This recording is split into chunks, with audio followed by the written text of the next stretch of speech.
धन्यवाद अध्यक्ष महोदय। आज मैं आपके माध्यम से एक बहुत महत्वपूर्ण विषय सदन के सामने रखना चाहता हूं।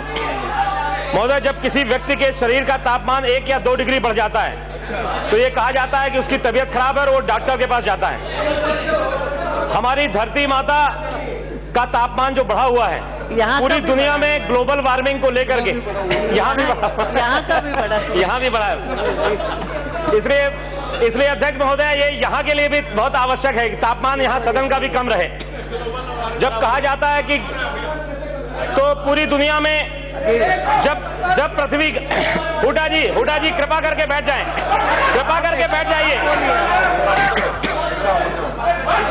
अरे कृपा करके आप बैठ जाओ, आप हुड्डा जी बैठ जाइए। आप तो बोलिए। ग्लोबल वार्मिंग के कारण धरती माता का जो तापमान बढ़ा है उसके कारण से फसल का उत्पादन कम हुआ है।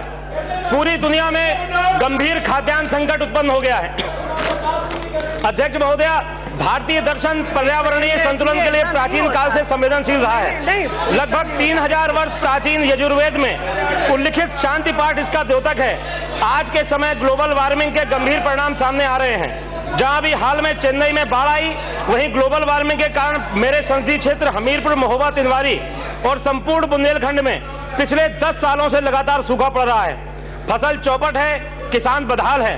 वैश्विक तापमान में वृद्धि एक सत्यता है एवं इसके कारणों की सही व्याख्या आज के समय की मांग है। माननीय मोदी जी के नेतृत्व वाली एनडीए की सरकार के नेतृत्व में आईआईएससी बेंगलुरु बधाई का पात्र है, जिन्होंने पर्यावरण एवं जलवायु परिवर्तन पर नवीन शोध प्रारंभ किए हैं। ग्लोबल वार्मिंग सिर्फ मानवीय कारणों से नहीं परंतु प्राकृतिक कारणों से भी हो रही है।